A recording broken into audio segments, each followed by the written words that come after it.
Fala, torcedor vascaíno. Mais um vídeo aqui no nosso canal pós-jogo. O Vasco perdeu ontem por 3-0 do Botafogo no Newton Santos. Um clássico que a gente foi goleado pelo Botafogo. Não só goleado, mas com amassado o jogo inteiro. O Vasco não viu nem a cor da bola. Sabe? O Vasco não viu nem a cor da bola. O pessoal vai falar por conta da expulsão. Não foi por conta da expulsão, não. Tá? O Vasco não viu a cor da bola desde o início. E a gente sabia da disparidade de um elenco pro outro. Mas a gente acreditava, a gente é vascaíno, a gente vai sempre acreditar, né? Numa raça, numa disposição e etc. Mas a gente não viu nada disso. O time do Vasco perdido dentro de campo, mudanças que não fizeram sentido algum, né? Não fazem sentido nenhum o Jean David ser titular no time do Vasco na partida de ontem. Não faz sentido nenhum na minha cabeça o Jean David ser titular. Cara, é inacreditável uma parada dessa. É inacreditável o quanto o torcedor vascaíno ele não tem mais esperança, sabe? Eu não tenho mais esperança. Cara, ano passado a gente viu o Fluminense ganhando uma Libertadores. Ano retrasado era o Flamengo ganhando Libertadores, Brasileiro e etc. Copa do Brasil. O Flamengo dominando ali o Brasil, vamos se dizer, né? Esse quesito assim de títulos, de elenco qualificado e etc. Ano passado o Botafogo bateu na trave no Campeonato Brasileiro, quase ganhou o Campeonato Brasileiro, pipocou. Esse ano, não sei se vai pipocar novamente. Até porque ganhou do Vasco agora, abriu 6 pontos de diferença do Palmeiras, que é o segundo colocado, que perdeu pro Corinthians.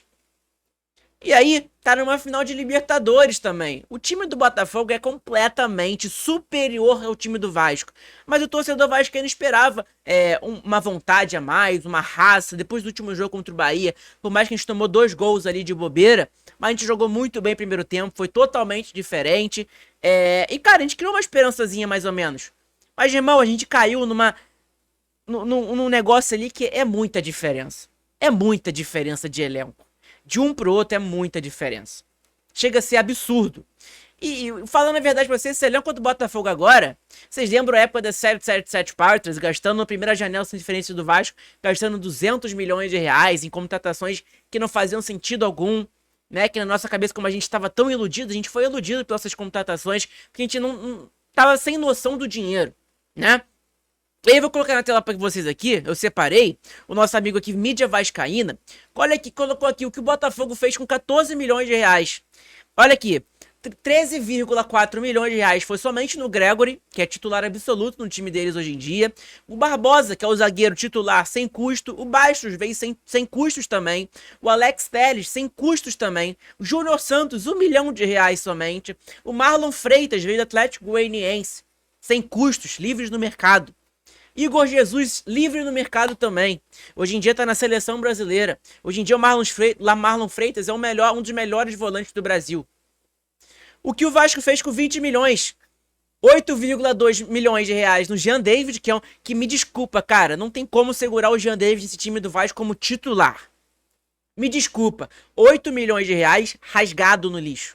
Um jogador que não consegue criar nada, perdido dentro de campo, parece uma criancinha perto de adulto, não sei por que veio pro Vasco ainda, sabe? Não sei por que veio pro Vasco ainda. Maxime Domingues, 12,4 milhões de reais. O jogador nem entra. O jogador não sai nem do banco de reservas. Nem do banco de reservas o Vasco faz. O jogador sai.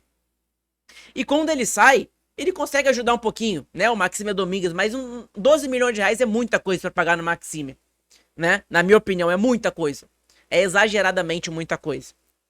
É um jogador que ajuda quando entra, mas eu não entendi o Rafael Paiva. Não entendi o senhor Rafael Paiva. O porquê que ele não colocou o Maxime Domingues no jogo de ontem. O porquê que ele insistiu em Jean David. O Maxime Domingues, quando ele entra, ele consegue ajudar, ele consegue jogar bem. Mas ele coloca lá o Jean David, que entra todo jogo e não joga nada. Não tem explicação um negócio desse. O que se fala do menino João Vitor, né? É um zagueiro que, por mais que a gente tenha uns zagueiros horrorosos no nosso elenco, que é o Maicon, o Léo e o Rojas, são zagueiros horrorosos, que tem que mandar embora também. Por mais que o Maicon tenha contrato ainda, tem uma cláusula no contrato dele que renovou o contrato até final de 2025, manda embora, empresta novamente. Não tem como, não tem cabimento ter o Maicon no nosso elenco. Não tem cabimento. Eu posso estar nervoso aqui, posso estar de cabeça cheia, de mente pesada, e pode estar falando merda, então me desculpa, tá? Mas, irmão, cara, eu tô com um ódio mesmo. Um ódio, porque a gente não vê uma expectativa. Que torcedor vascaíno vê esperança pro ano que vem? O Vasco vai disputar alguma coisa? Não vai disputar nada, gente. Não vai disputar nada. Enquanto isso, o Fluminense ano passado ganhou a Libertadores. Flamengo pode ganhar a Copa do Brasil esse ano ainda. Ganhou o Brasileiro, ganhou a Libertadores, ganhou a Copa do Brasil, ganhou tudo. O Botafogo ano passado brigou até o final pelo Campeonato Brasileiro, acabou pipocando. Esse ano tá em primeiro colocado no Brasileirão. Tá numa final de Libertadores. E o Vasco, a gente só fica secando os adversários. Cansei disso, mano. Cansei disso. Não adianta só a gente ficar secando, não, se a gente não disputa também, sabe? O que adianta você ficar secando o Botafogo na final de Libertadores? Sendo que a gente também não disputa, uma hora eles vão ganhar. Sabe que eles ficam beliscando toda hora, beliscando. Lembra na época do Flamengo, que a gente chamava eles de cheirinho, que não ganhava nada, chegava na final e pipocava? Cara, da parte de 2019 desencantaram, começaram a ganhar tudo. E o torcedor do Vasco foi o quê? A gente não podia fazer nada, nosso elenco é horrível, é limitado. A gente não vê esperança ali nos bastidores do Vasco. Toda hora surge notícia, se é fake news, se é verdade, eu não sei se é, o que é. É grego querendo comprar o Vasco, é árabe querendo comprar o Vasco, é não sei o que querendo comprar o Vasco. Enfim, eu não vejo esperança nenhuma do Vasco, sabe? Não vejo esperança nenhuma do Vasco. Agora falando um pouquinho do jogo aqui, tá? Uma mínima análise minha. Meu irmão, o time do Vasco não jogou bola, acho que não tem nem análise pra falar do jogo, né? O Vasco teve 2 oportunidades somente, que foi com o Paulo Henrique e com o Verratti no primeiro tempo, antes da expulsão do menino João Vitor, né, que é menino. O que ele fez ali foi meninagem, apesar que o primeiro cartão amarelo que ele tomou foi por conta do senhor Dimitri Payet, tá? Por conta do senhor Dimitri Payet. Tava 2-0 no placar pro Botafogo e o Payet queria dar de letra. Queria dar de letra, pô. Queria ficar fazendo aqueles lancezinhos bonitinhos dele. De letra. E aí que ele errou o passe, o João Vitor acabou fazendo uma falta e tomou cartão amarelo. Logo em seguida, uma infantilidade do caramba em cima do Igor Jesus. Não foi pênalti, porque fora da área mesmo, e tomou cartão amarelo, foi expulso. Então, vamos colocar a culpa desse cartão amarelo aí no João Vitor, obviamente, e também no Dimitri Payet. O João Vitor tomou 2 canetas. 2 canetas. O cartão amarelo que o João Vitor tomou foi uma caneta do Igor Jesus. Cara, é bizarro, mano. O João Vitor ele sai como um bom zagueiro porque a gente tem zagueiros horríveis e limitados no nosso elenco, né? Que é o Maicon, Léo e Rojas. O João Vitor não é um ruim zagueiro, não é um péssimo zagueiro. Ele é um zagueiro que a gente pode levar pro ano que vem, sim. Mas não vale 40 milhões de reais nunca. Olha aí, eu te dei o exemplo na tela aí. Dei o exemplo agora na tela pra você aí, ó. Bastos e Barbosa, dupla de zaga titular do Botafogo. Que tá na final da Libertadores. Tá em primeiro colocado no Brasileirão. Tá aí um exemplo pra você. Caiu um pelinho aqui na câmera. Deixa eu tirar aqui. Aí foi. Cara, bizarro, mano. 2 zagueiros titulares que não veio por nenhum custo. E olha aí, a estrutura do departamento de scout do Botafogo. O departamento é tratado como um dos segredos do sucesso do clube, que é a líder do Campeonato Brasileiro. Essa é a diferença. A diferença não é à toa e nem tudo é sobre condição financeira.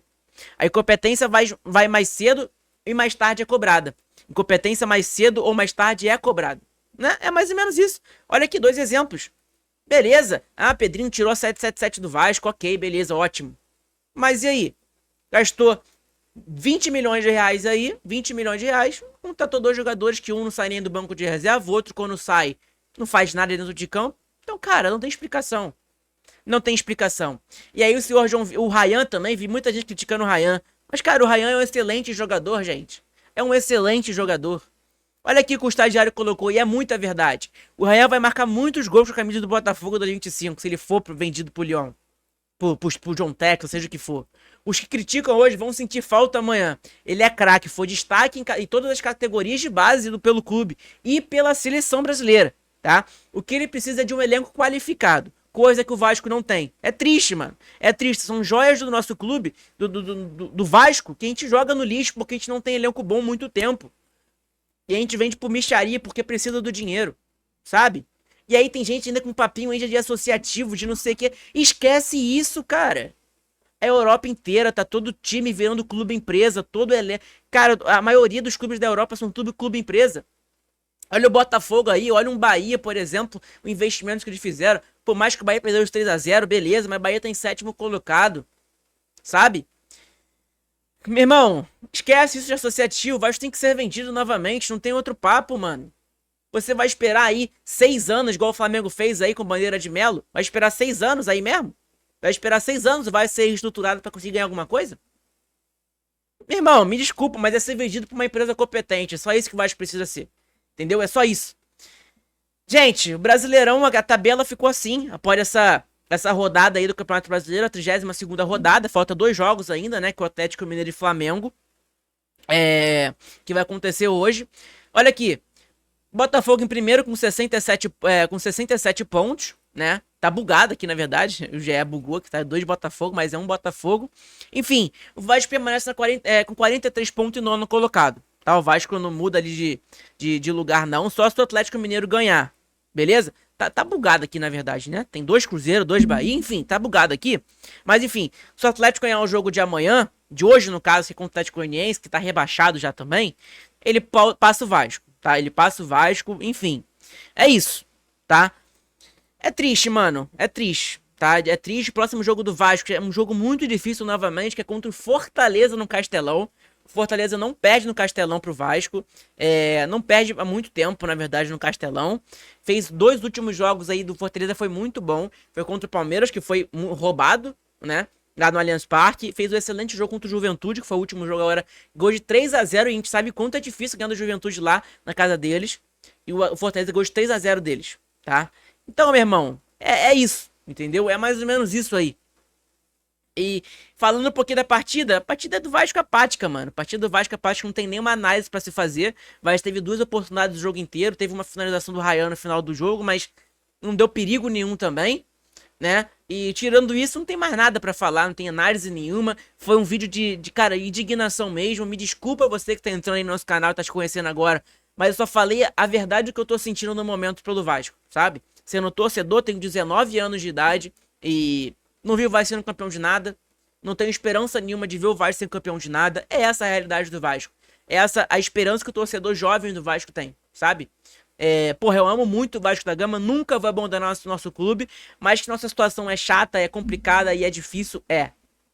A nossa realidade é muito diferente da desses clubes aí. A gente tá muito distante de um Botafogo, de um Flamengo, de um Palmeiras. Tão muito distante, sabe? Muito distante mesmo. Enfim, é triste falar, mano, mas é a realidade. Entendeu? É a realidade. Enfim, é mais ou menos isso, tá, gente? Muito obrigado, pela presença de todo nesse vídeo. Deixa seu like, que é muito importante. Inscreve no nosso canal, que ajuda demais. É um vídeo de pós-jogo, de desabafo aí total. Lamentável essa derrota do Vasco. Uma vergonha mesmo. Não, vergonha, mano. Vergonha total. Fomos amassados. Fomos goleados e amassados pelo rival, tá? Então é mais ou menos isso, tá? Não tem... tenha um ótimo dia. Tente ter um ótimo dia, né? Apesar dessa derrota do Vasco aí, que eu não vou ter um ótimo dia nunca. Enfim, é mais ou menos isso, tá? Saudações vascaínas, um abraço pra todos, fique com Deus, um abraço. Tamo junto.